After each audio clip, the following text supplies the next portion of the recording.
ये खबर KR मंगलम university द्वारा प्रस्तुत की गई है।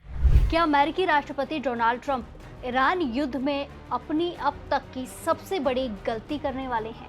क्या सुपर पावर अमेरिका एक बार फिर वियतनाम और इराक जैसे दलदल में फंसने जा रहा है?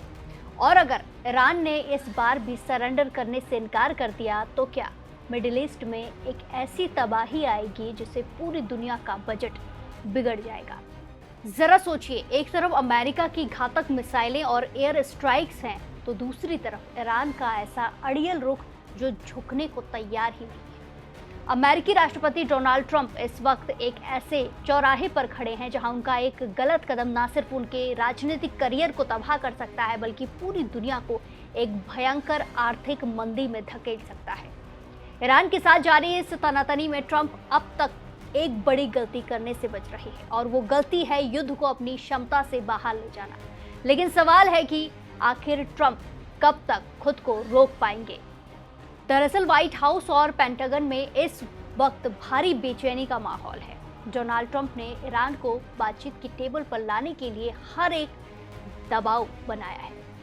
हाल ही में उन्होंने सप्ताह पर होने वाले हवाई हमलों को ये सोचकर टाल दिया था कि शायद ईरान किसी समझौते के लिए मान जाएगा, लेकिन ईरान ने उनके हर दाव को खारिज कर दिया।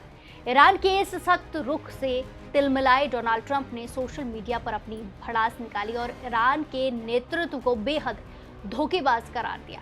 इतना ही नहीं, ओवल ऑफिस से उन्होंने सीधी चेतावनी देते हुए कहा कि ये ईरान के पास एक अच्छा समझौता करने का आखिरी मौका है, वरना उसे सत्ता के खात्मे यानी डिकेपिटेशन का सामना करना पड़ेगा।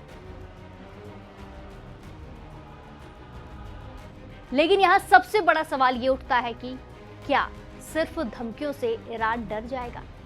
इतिहास गवाह है कि जब जब अमेरिका ने किसी देश को सिर्फ बमबारी के दम पर झुकाने की कोशिश की, रिजल्ट हमेशा उल्टे रहे हैं। अमेरिका की हवाई स्ट्राइक्स, सीजफायर के छोटे छोटे दौर और समुद्री नाकेबंदी के बावजूद युद्ध खत्म होने का नाम नहीं ले रहा है। ईरान ना तो आत्मसमर्पण कर रहा है और ना ही गंभीर वार्ता के लिए तैयार हो रहा है। ऐसे में पेंटागन ने अब सैन्य विश्लेषकों से नए विचारों और रणनीतियों की मांग की है ताकि ईरान को सबक सिखाया जा सके। ये इस बात का सबूत है कि अमेरिकी सेना भी अब समझ चुकी है कि पुराना तरीका काम नहीं कर रहा है। अब डोनाल्ड ट्रंप के सामने 3 बेहद मुश्किल और कठिन रास्ते बचे हैं। पहला रास्ता यह है कि वो बिना किसी रिजल्ट के इसी तरह रुक रुक कर एयर स्ट्राइक्स और समुद्री नाकेबंदी जारी रखें जिससे युद्ध कभी खत्म ना हो। दूसरा रास्ता बेहद खतरनाक है। ट्रंप अपनी सीमाएं तोड़कर ईरान के नागरिक ठिकानों, बिजली घरों और पुलों को तबाह करना शुरू कर दे और सीमित जमीनी सेना यानी कि ग्राउंड ट्रूप्स को मैदान में उतार दे। और तीसरा रास्ता सबसे दर्दनाक है। ट्रंप अपनी हार या नाकामी को स्वीकार करें, अपने नुकसान को रोके और बिना किसी बड़े लक्ष्य को हासिल किए इस युद्ध से चुपचाप बाहर निकल जाए। अगर डोनाल्ड ट्रंप दूसरे रास्ते को चुनते हैं और युद्ध को बड़ा बनाते हैं तो ये बहुत बड़ा जुआ जैसा होगा।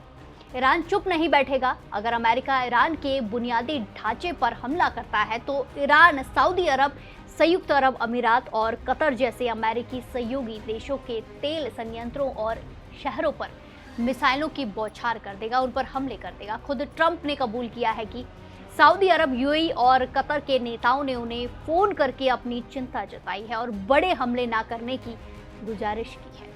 ये देश जानता है कि युद्ध बढ़ा तो पूरा मिडिल ईस्ट जल उठेगा और तेल का संकट पूरी दुनिया को बर्बाद कर देगा। अगर अमेरिकी नौसेना स्ट्रेट ऑफ हॉर्मुज को जबरन खोलने की कोशिश करती है तो अमेरिकी जहाजों पर ईरान के घातक ड्रोन और मिसाइल हमलों का खतरा बढ़ जाएगा। वहीं खाग द्वीप जैसे तेल निर्यात केंद्रों पर कब्जे के लिए अगर अमेरिकी सैनिक जमीन पर उतरते हैं तो भारी खून खराबा तय माना जा रहा है। पिछले 60 सालों का इतिहास गवाह है कि जब भी कोई हवाई युद्ध जमीनी युद्ध में बदला है तो स्थिति बेकाबू हो जाती है। वियतनाम, इराक और अफगानिस्तान में भी अमेरिकी राष्ट्रपतियों ने यही गलती की थी। वो युद्ध में जीत नहीं पा रहे थे लेकिन अपनी साख बचाने के लिए युद्ध को बढ़ाते चले गए और आखिर में अमेरिका को वहां से बदनामी झेलकर निकलना पड़ा।